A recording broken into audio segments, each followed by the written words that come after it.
되겠습니다.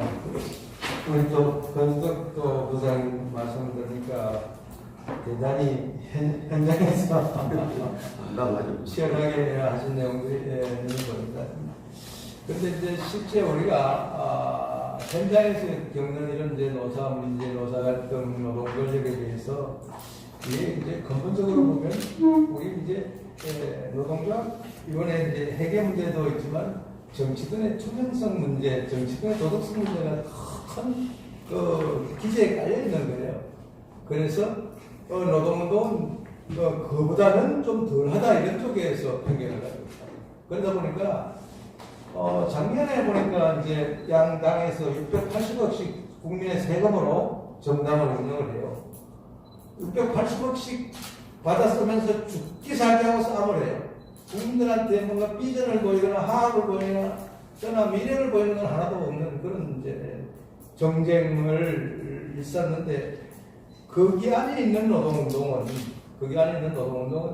그러한 정치의 부패나 잘못을 활동을 보고 활동을 하면서 정치 권력과 연대가 돼 있어요. 내용적으로. 아까 말씀하셨잖아요. 교섭의 클라이막스가 되면 정치권에서 뭐 청와대가 하든지 야당 대표가 하든지 해서 기업 사장을 압박을 하기도 하고 이런 거. 그건 이제 정치권이 뒤로는 이제 결탁이 되어 있는 건데 그래서 사실은 정치의 투명성, 기업의 투명성 이런 것들이 담보하면서 노동운동에 대한 변화 계획이 뒷받침될 수 있는 환경을 만들어가야지 반드시 바로잡을 수가 있는데 그 흙탕물 속에서 이 흙탕물만 자꾸 잡으려고 하니까 이게 잡을 듯 하다가 원상복귀 되고 잡을 듯 하다가 원상복귀 되고 이런 현상으로 계속 반복되는데 그래서 저는 오면서 그런 생각을 해봤습니다. 이게 정말 우리 사회의 건강한 정치 세력을 만드는 자유주의 시장 경제를 지킬 만한 도덕성, 높은 도덕성, 또 희생정신, 봉사정신, 노블주 같은 그런 사회적 철학을 만들어내는 그런 기구들이 많아져야 된다. 지금 사실은 정치에 진입하는 사람들 보면 대부분이 신뢰를 받거나 그냥 정당에 출석하고 공천에 줄 서고 죽기 살아가는 사람들 외에는 정치에 진입하기 어려운 환경인데 그런 사람들이 아니라 그 환경이 바뀌어야지 좀 우리 사회도 바뀌지 않겠느냐, 노동운동 현장이 좀 바뀌지 않겠느냐 이런 생각을 많이 했고 그래서 저는 이제 제가 국민노총을 만들었었죠. 만들고 운영을 하려고 하니까 도저히 운영을 할 수 없는 거예요. 노동운동이 노동자의 자주권을 타락하는 거예요. 그래서 한국노총이나 민주노총이 새로운 노총이 들어서는 것을 엄청나게 반대해요. 그래서 법률을 통해서 고발을 하기도 하고 또 노동부 장관을 압박해서 또 제3노총은 노동부가 또 기성노총의 탄압이라 하기도 하고 그래서 헌법에 정한 단결권, 단체 교섭들을 방해할 만한 세력이나 힘이 민주노총이나 한국노총이 이미 이 노동기족, 노동황족, 어마어마한 힘과 권력을 가진 조직이다 이렇게 보는 거예요. 그래서 제가 이제 한국노총에 통합을 하고 한국노총 공동위원장, 부위원장을 하면서 이제 한국 일반노조를 만들었습니다. 일반노조라는 것은 민주노총이 110만이거든요. 한국노총도 110만 정도 됩니다. 그런데 우리나라 전체의 노동자가 한 2천만 명 되면 이 두 조직이 합치면 한 10% 정도 될 겁니다. 10% 정도 조금 넘는데.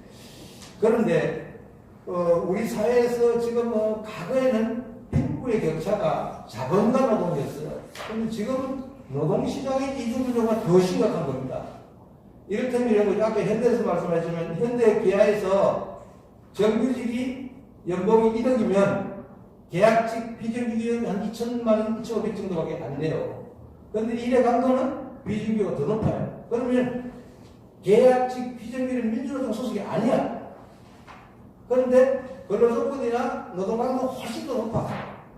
그러면 우리 사회 민주노총 소속이라는 거는 110만이면 5%밖에 안 되는 조직인데 이분들이 대부분이 공무원 노조, 전교조, 교원 노조, 또 철도부터 시작해 공기업 노조, 또 그 다음 기아, 현대, 대우, 대기업 노조 이렇게 구성된 인원들이란 말이에요.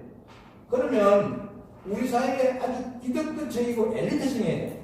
제가 이제 퇴직해서 지금 이제 청년들을 취업 지원하기 위해서 이제 학원을 운영하고 있어요. 취업학원.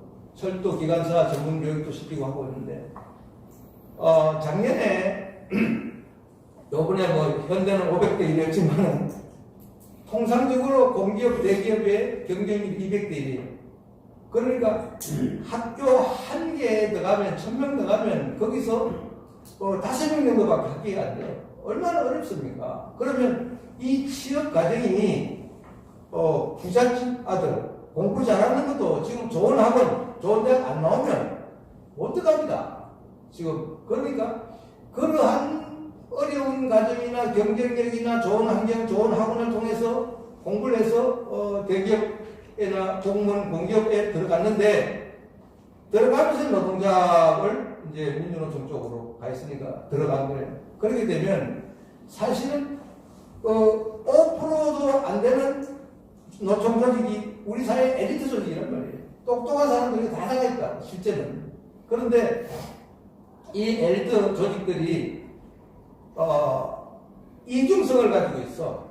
왜냐하면 우리도 그랬으니까 민주노총이나 투쟁을 잘하는 사람을 앞세워서 싸움을 시켜놓고 내 거리를 보존받는 거야. 대신에 너네가 위원장 해먹고 돈 줄 테니까 너네가 싸우고 이런 거라. 사실 이중성이야. 그럼 개인적으로 만나보면 민주노총 조합원들이 이래는 안 된다는 걸 알아. 알지만은 기득권을 향유하고 자기 권리를 유지시키려면 어떤 놈이 필요해. 싸우는 놈. 싸우지 않으면 되나. 그러면 걔들 앞서놓고 돈 쓰고 너 갖다가 뭐 술을 먹든지 뭘 쓰더라도 내 거 지켜내라 이런 거라고. 그러면 실제 이제 그러니까 우리나라 노동시장 이중구조가 더 강화되는 거예요. 코로나 때 IMF 때 공무원, 공기업, 대기업은 임금 인상 했어요. 그걸로 조금 개선했어요.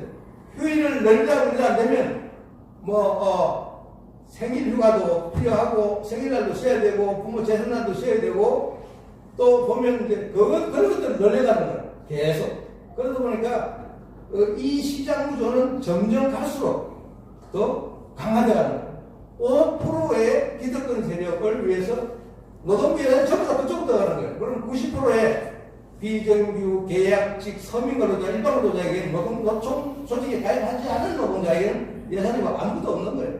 그러면 우리 정부는 큰 오해를 하고 있는 게 뭐냐면 90%의 서민 일반 취약지역 노동자들의 삶은 외면되어 있다.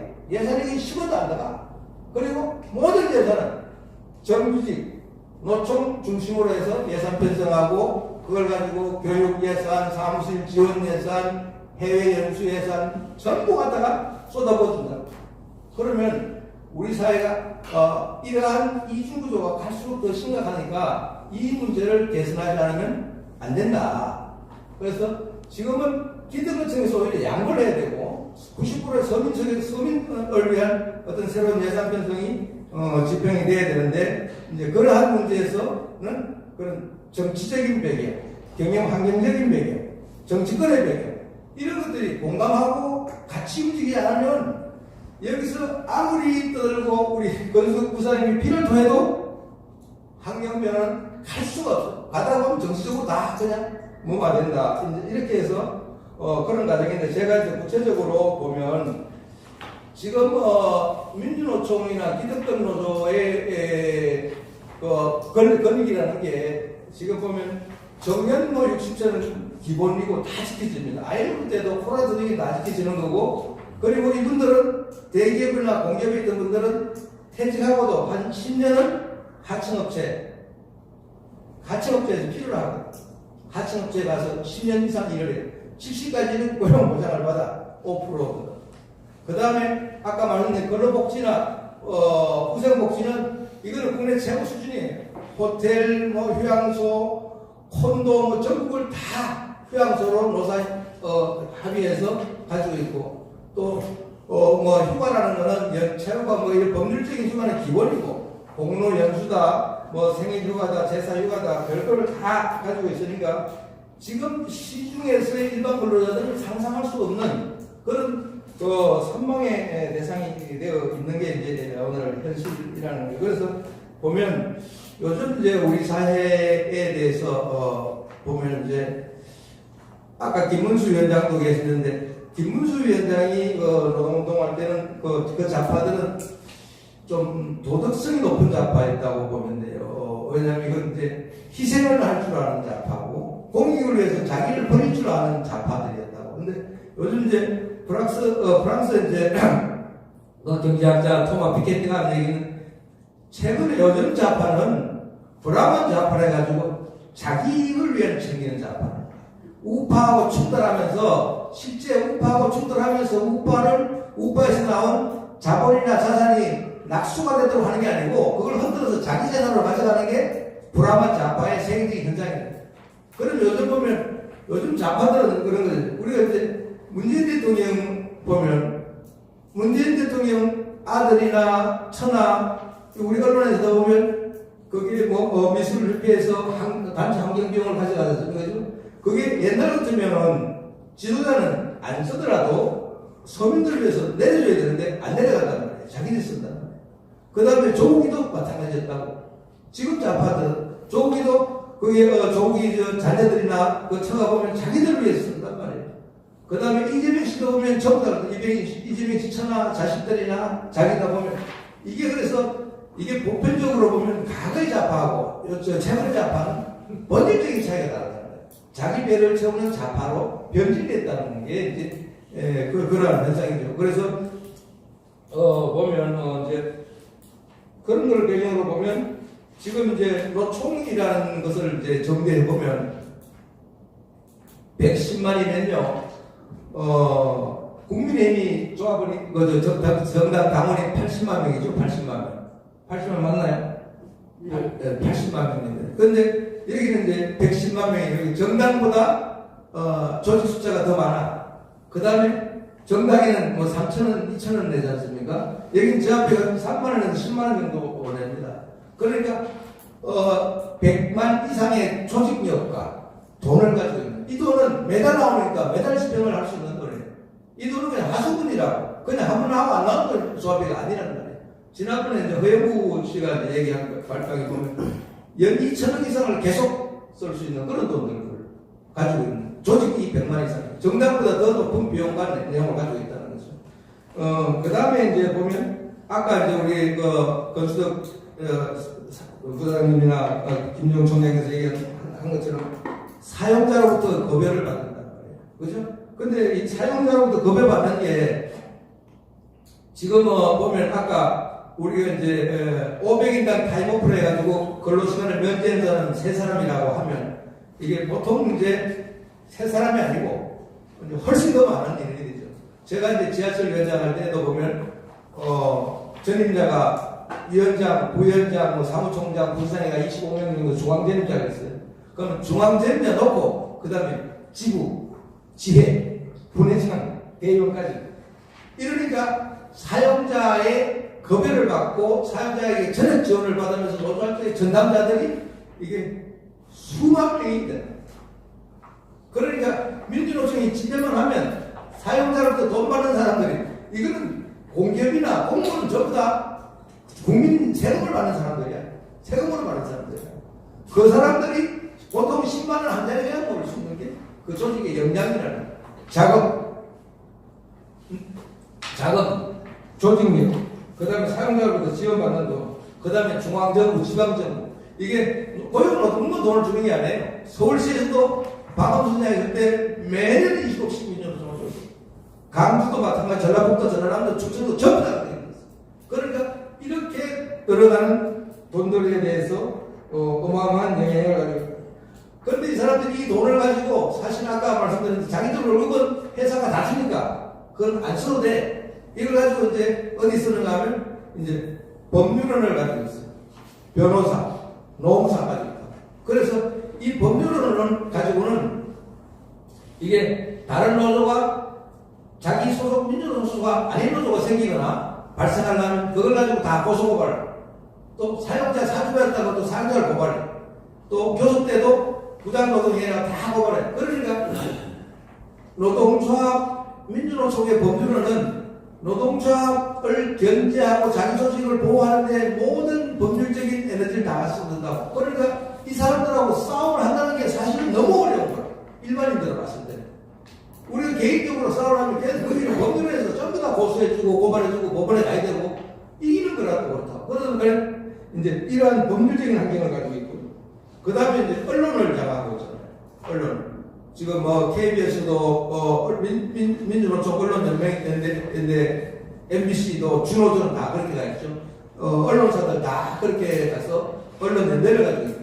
그러니까 법률은 언론, 그 다음에 정치연대 해서 지금 보면 대통령 후보들이나 정당 대표가 선거 때마다 그 표를 얻기 위해서 노총 위원장들을 대통령 선대본 본부장으로 임명을 하고 이렇게 돼 있다. 그러니까 그러한 막강한 권력과 정치 영향, 그 다음에 이게 기성정당에도 영향을 미칠 수 있는 거죠. 그죠? 지금 보면 우리가 10만원씩 내는 정치원금 연말에 가면 다 돌려받습니다. 세금 정산 받는데, 그러면 우리가 10,000명이면 10만원씩은 10억을 만들 수가 있어요. 그러면 국회의원 10명은 1억씩 연말에 가면 후원을 해줘요. 그러면 민주당 국회의원이든 국민의힘 국회의원이든 1억씩 받은 놈들은 거기에 또 거래가 돼 있으니까 그 입장에 대변해주고 또 역할해주고 할 수밖에 없는 환경으로 가고 있는데, 이게 매년 동안 이제 연말에 되면 비서실을 내는 이제 노조위원장을 찾아다니면서 이제 후원금 얘기를 하는 거죠.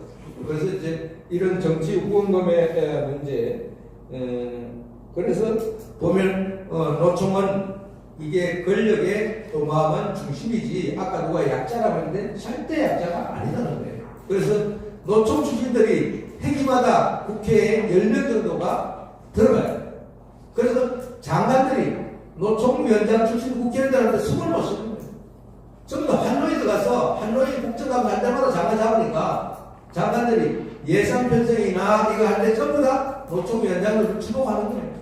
지금도 보면 그래서는 민주당에도 보면 우리가 이제 김주영 후보라든가 이수진 의원자 어려운이라든가 그 다음에 한정혜라든가 김경엽이라든가 이런 친구들 전부 다 노총 출신들이에요. 국민의힘에도 이미자라든가 박대수라든가 김영동이라든가 이런 사람들 전부 노총 출신. 그러니까 해마다 회기마다 10명 정도의 국회의원을 배출하는 쪽이 있습니다. 그래서 또 정치에 후원금을 낼 수도 있고, 그래서 전체적으로 보면 이러한 것이 어마어마한 권력이라는 거예요. 노조의 권력이.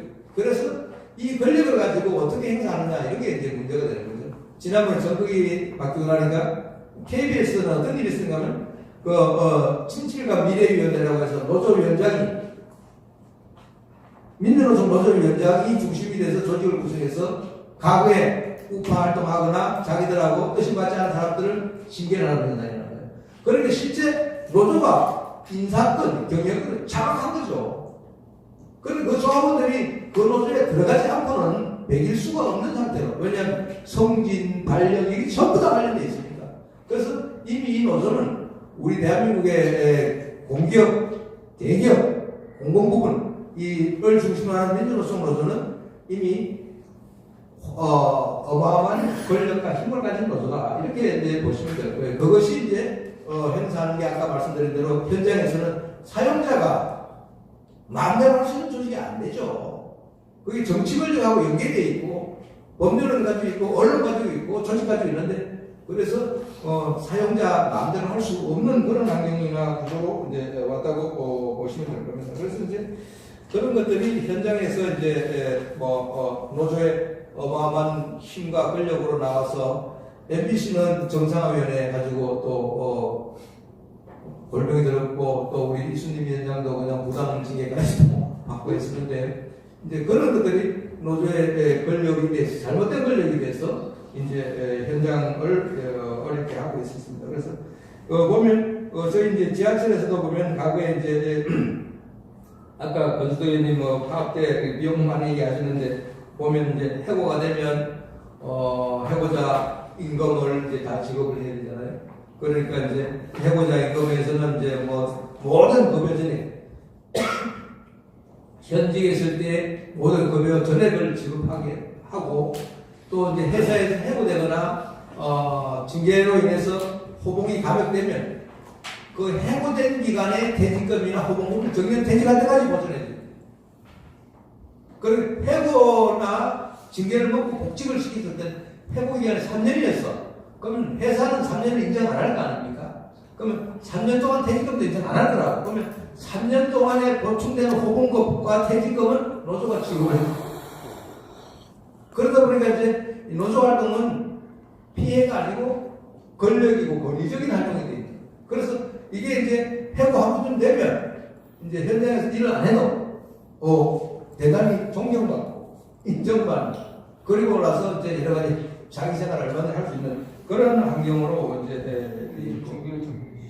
네네네.